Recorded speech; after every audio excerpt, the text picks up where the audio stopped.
This young boy has encountered aliens visiting Earth and is now determined to discover why they came. The answer will take him by surprise. In 1979, a man named Carl is driving home from work in Wrangell, Alaska. He is driving his truck when suddenly his friend's truck in front of him is lifted into the air. He gets out to check on them after their truck collides with his. He quickly flees when he notices a UFO flying overhead. As he runs through the jungle, he notices the UFO directly above him. A beam emerges from the UFO, lifting him off the ground and making his body completely stiff. In the present, a young man named Isaac Cypress arrives at the NASA Jet Propulsion Laboratory where he works. He and his friend Beck are playing a game in which Beck uses NASA satellites to send out a signal that Isaac must find. He easily finds the signal, but Beck claims it was not the one he sent out. They discover that the signal was sent from somewhere in Canada, which is unusual because there are no registered grounded satellites there. Just for fun, Isaac sends out a copy of this signal that Beck can find later. Later that night, while Isaac was working, his computer received a signal from an unknown source in space. It has a lot of random code. Isaac is curious about it. Isaac's therapist then advises him to start keeping a video diary, so he starts carrying his camera with him everywhere. One day, while Isaac was filming a video diary after a hike, a meteor crashed nearby. Fighter jets arrive and sirens sound in the distance. Isaac realizes that the entire region is about to be sealed off from the public. He hides in the bushes so that the authorities cannot apprehend him and throw him out. He makes his way to the meteor crash site, where he notices a UFO. Isaac turns on his camera to capture the UFO, but it vanishes into thin air. Isaac turns around to discover that an alien is standing behind him. Isaac presses his camera's record button as discreetly as possible. The alien stares at Isaac for a few moments before walking away. After the alien leaves, Isaac flees, but he blacks out halfway through. 3 days later, he awakens in an entirely different location. He checks his camera and discovers that he still has footage of the alien and himself being lifted off the ground. There is an unusual mark on his arm. Isaac returns home and sits on his bed contemplating. He looks at his television, and it vanishes right before his eyes. He extends his hand where the TV was and discovers that his hand is passing through an invisible barrier, as if to another dimension. He concentrates a little on the spot, and the TV returns. Isaac realizes he is the one who caused the TV to disappear. He replicates the experiment with his camera to confirm. Isaac visits a doctor and has his arm x-rayed. The results show that his arm bone was fractured, which is unusual because the fracture is perfectly straight, as if someone cut his bone with a knife. Isaac arrives at work and demonstrates to Beck his ability to make objects disappear into other dimensions. However, only Isaac can see that the objects have moved to other dimensions, while Beck cannot. Isaac shows Beck the footage of the alien, and he is shocked. Isaac suggests showing the footage to another coworker, but Beck disagrees. Frustrated, Isaac returns home and uploads the footage to an internet website with the title Alien Abduction Footage. The next morning, Isaac is awakened by a call from a news anchor who wants to do a story about the video he has uploaded. Isaac quickly checks the video and discovers that it has nearly 1 million views overnight. He checks the comments section and discovers that people have differing opinions about it. Some people believe it's real, while others think it's a hoax. Throughout the day, Isaac receives calls from news agencies and magazines asking him to appear for an interview. Finally, he caves and agrees to appear on one news channel. During the interview, Isaac shows the footage and recounts the entire story of his abduction. He believes this will help get the truth out to people, but the interviewer mocks Isaac. She believes it's a little too convenient that Isaac happened to have a camera when an alien approached him. Isaac's story is covered extensively in the media over the next few days. Half of the people support him, while the other half believe he is faking the entire thing for attention. Over time, more people begin to suspect that he is faking. Meanwhile, Isaac goes online and starts reading articles about abductions. He discovers that the stories of others are remarkably similar to his own. He finds one girl named Sarah and contacts her to arrange a meeting. Sarah and Isaac meet, and he tells her that alien encounters have been happening on Earth for a long time. They are depicted in historical paintings, and several scientists claim to have received mysterious signals from space. Sarah asks Isaac if he knows about the 1979 alien abduction in Wrangell, Alaska.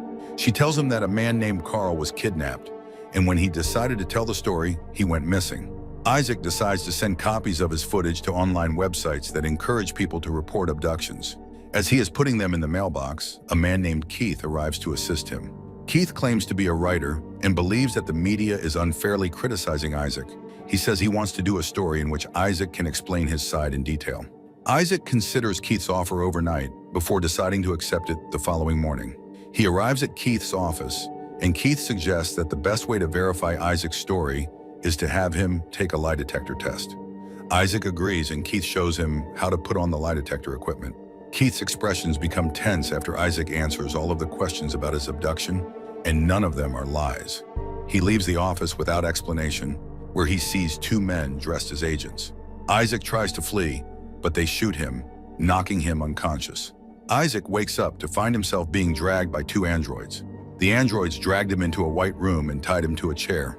Outside, he sees Sarah being dragged away. At this facility, Keith, real name Agent Graves, greets Isaac on a screen in front of him. He informs Isaac that they will assess his level of exposure. Isaac is shown various objects and instructed to focus on them, but nothing happens as a result. Isaac finally stops cooperating and demands to know where he and Sarah are.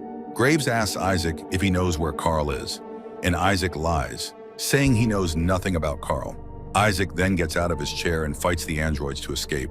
As he runs away, he notices Sarah in a room and uses his mind to open the door. Sarah and Isaac flee as androids shoot at them. They make it out of the facility and discover that they are now in Costa Rica. Graves orders his men to follow Sarah and Isaac, who will most likely try to find Carl and lead them there. Isaac claims that if he can just get access to the internet, he will be able to find Carl, whom he desperately wants to speak with. A local woman in a restaurant directs them to meet a man named Zed, who can provide them with internet access. They meet Zed, an expert hacker and techie. Just then, the androids arrive looking for them, forcing them to leave. Zed takes them to his jungle home, where he keeps an untraceable internet connection. On the way, Zed explains that the androids work for the International Space Research Program, ISRP, a top-secret organization. Isaac recalls the unusual signal he and Beck discovered while leaving Canada. They break into NASA servers and trace the source of the strange signal. This is how they discover Carl's location. Zed says he has a working laptop at home that can be called. Zed makes a video call, which Carl initially rejects, but Zed hacks into his laptop, and Isaac quickly explains his abduction story before Carl can shut it down. Isaac claims that he sent a copy of Carl's signal into space and received a response the same night. Carl demands to see the response, which Isaac sends to him. Carl decrypts the random code in the response and plays it on audio. An alien voice speaks, announcing the time and location of arrival. 5 days later, they'll arrive at Carl's house. Following this, Carl abruptly shuts down his computer. Isaac says they need to go to Carl's house. Sarah is hesitant, but Zed eagerly asks if he can participate. Zed uses his contacts in Costa Rica to arrange for a private flight to Canada.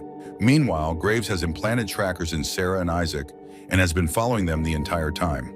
After a long journey, Zed, Sarah, and Isaac arrive at Carl's home. He is initially suspicious of them, but eventually welcomes them into his home. He explains that after being abducted, he was also apprehended by the ISRP, but managed to flee and go into hiding. He spent 20 years attempting to contact the aliens again. He has worked tirelessly to develop programs that translate alien codes into audio and then into English. He will now be able to communicate with the aliens when they arrive. Sarah and Isaac spend the next 2 days together in the woods, bonding, while Zed investigates Carl's equipment with curiosity.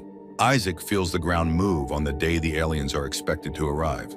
Carl says it's because the aliens are nearby, so Isaac heads out into the woods to find them. Sure enough, he notices them and asks what they want. Then they all sit down with the aliens, with Carl's translation device turned on. The aliens claim to have completely conquered medicine, physics, technology, and all science. They are now searching for something greater, the universe's origin. Isaac questions why they're studying humans. The aliens reply that humans have a distinct aura that can be measured. The aliens show Isaac a vision of Jesus and ask who he is. Isaac wonders why they want to know about him. The aliens respond that he appears to have played an important role in the universe's creation. He has a connection with the aura that exists within humans. Sarah questions why there are marks on her and Isaac's arms. The alien pulls out a device that splits her arm cleanly, revealing a tracker. The aliens implanted the tracker in them for their records. The aliens inform Isaac that in his world, seeing is believing. However, after all of their progress, They have discovered that believing is actually seeing. Just then, Graves and his men arrive outside and demand that Carl exit. Graves has a personal vendetta against Carl because when Carl was abducted, the truck in front of him contained Graves's father. Graves demands to know why his father was never found, and Carl has no answer. Graves orders his men to shoot Carl. Sarah rushes to check on Carl and she is also shot. The alien instructs Isaac to focus and use his senses. He does this, and the entire house is transported to another dimension. He manages to transport everyone to the other dimension, away from Graves and his men. The aliens then use their abilities to heal Sarah and Carl. They all walk right past Graves before escaping in the alien UFO. 6 months later, Isaac and Sarah have settled into a normal life on a distant island. They are now a couple. Meanwhile, Zed and Carl have established their own underground technology company. Graves has been fired from ISRP for his unlawful actions at Carl's house. Isaac continues to create video diaries on a regular basis. All right, that's a wrap for today. If you enjoyed the video, hit like. It really helps the channel. Leave a comment with your thoughts and don't forget to subscribe and turn on notifications so you never miss an update. Thanks for watching and see you next time.